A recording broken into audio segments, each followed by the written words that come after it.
Yes, alright, nkulamusiza konyo mukwano gwange naje sinzo bango tuliza we bali kwekumira ku mayingo ganaga Yugi Update TV era ngokola kyamaanyi nnyo mbakulisaayo nnyo yona gye musinzira okubanga muri byonna bye mukakalabya gye mbadde mukakalabya gyonna mujje bali kutwala mulimu gw'amaanyi okubanga mugenda maaso n'otuwuliriza songe no mugenda maaso n'okukakalabya emirimu gyammwe oli ku Yugi Update TV kw'osinzira okubanga otuwuliriza Jamiru mukulu olwaleero lwalabiseeko mu maaso g'omulamuzi mu kkooti omulundi ogusookedde ddala oluvannyuma lw'okumala emyaka 4 nga ali mu kaduukulu ka poliisi ng'ali mabega wa mitayimbwa. Jamiru mukulu saako ne banne be balangibwa okubeera nga bazza omusango guno wammanga wengenda okubeera nga nkola ki nga nkuwa gwe mukwano gwange ali eya ampuliriza. Oli ku Yugi Update TV gwagala otweyungako kirira wansi waliwo ekigambo subscribe kikoneko oberenga otweyungako gwe mukwano gwange ali yampuliriza abali e Bulaaya mbalamusizaako nnyo mukola kyamaanyi nnyo sola beerabira nammwe bali mu South Africa tulano wano ku mirwano gyaffe Kenya Tanzania nammwe gye muli mukakalabya emirimu era mugezaako nnyo okuteekawo ekigambo ky'enkyukakyuka. Jamiru mukulu saako ne banne abalala bebalumiriza okubeera nga benyigira mu kikolwa eky'obutujju. Jamiru mukulu ono erinnya lye tugenda okusitiikingako ennyo ateeberezebwa okuba oba alangibwa okuba y'omu ku bakulembeze abakulira akabinja ka Allied Democratic Force ADF. Ekibinja kino ekya ADF tukimanyi bulungi nnyo tuze tuba information ekwatagana kuba ADF olutalo olugenda mu maaso mu Eastern Democratic Republic of Congo saako neno okuliraana ensalo za Uganda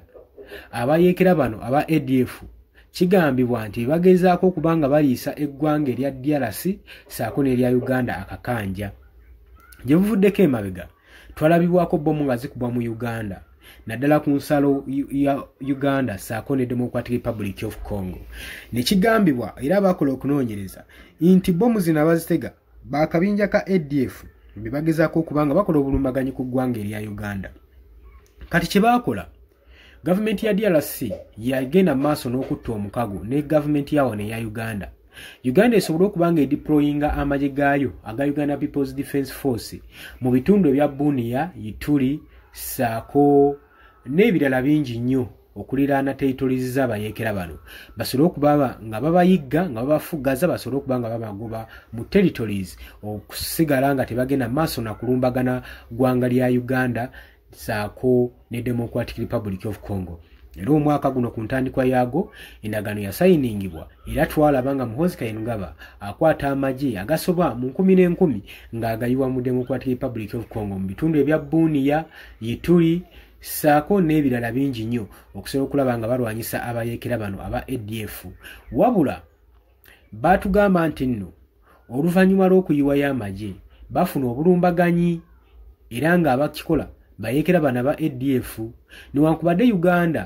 Muhoozi Kainerugaba avudde nnyo ng'alangirira n'abayeekera bano nti baveeyo basizinga effaya baveeyo beeweeyo mu mikono gyabwe bajja yisibwa ng'abalangira era bajja twalibwa abamu batendekebwe mu ggyekkulu erya Democratic Republic of Congo n'abalala baddizibweyo ewaabwe waka ku butaka bafune eddembe lyabwe naye abayeekera bano tebaavaayo kukola response.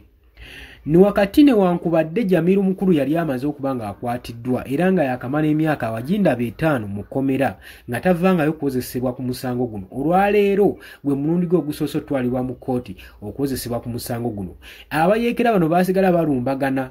era nga balumba eggwanga erya DRC saako n'ebitundu ebimu ebiriraanye Uganda ku border. Naye kano kalinga kabonero akakulaga nti oba oli awo ono si yali omuyeekera saabayeekera omutuufu gwe bali basaanidde okubanga akwata kyandibanga ne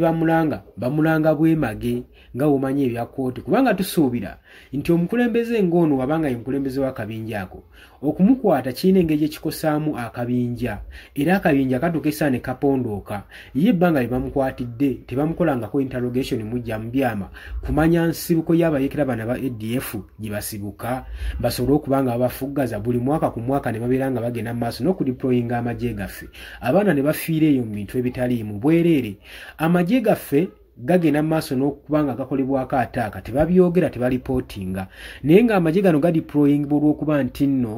waliwo operation yakoleddwa sente ezasayiningiddwa abakulembeze abali mu magye ne bazeerirako abaana ne bagenda eri ne baweeka ekimundu ne batokosa emmundu mwaka ku mwaka ne bafiirayo so nga ne babayisa ennyongereza mu paliamenti nga paliamenti ababaka bagenda mu maaso n'obbagabira obukadde 11 towulirangako nti nno ab'amagye bamukwata mmundu abagenda mu maaso kubano abagenda ku front field wali eri ababeera ku mwanjo nga batokosa emmundu ni wakati government ng'olidde gabye obukadde 10 ku mbaka wa parliament ezo sente singa bazongera abaana bano kale wabanga bavuddeyo tosobola kukwata miliyoni 5 buli mwana n'omugabira ne bagenda ne batandikawo obulamu kubanga bayita mu kufa bayita mu kubonaabona kyokka ate bakulu be bakiganyulwamu wabula weegutyo ne Jamiru mukulu weyatwaliddwa mu kooti olunaku olwaleero asobole omulamuzi okuwulira ensala ye awulirize n'okuwoozaako okwegwa mukwano gwange gurupu eno eri ku lisiti ey'amaanyi era bakyajingibwa wa butujju mada attempted mada era leero bagenda okubanga alabikako mu kooti kati nno okumutwala mu kooti kuzza oluvannyuma lw'okubanga yakamala emyaka nkugambye 5 ng'ali mu prison ng'aterekeddwa eyo nga tavangayo kuwozesebwa okuva eyakwatibwa mu mwaka gwa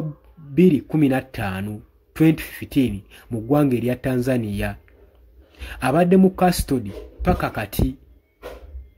ng'agezaako okubanga awera ennemba n'ekisango kino ekyamuteekebwako eky'okubanga ye mukulembeze bw'akabinja kabayekera aba ADF gwe mukwano gwange ali eyampuliza ng'olowooza biki ebinaava mu nsala y'omulamuzi tugenda kubanga tubikuleetera tugenda kubanga tubikuwa naye ng'oli ku Yugi Updates TV ko sinza obanga otuwuliza mbaagala nnyo mweraba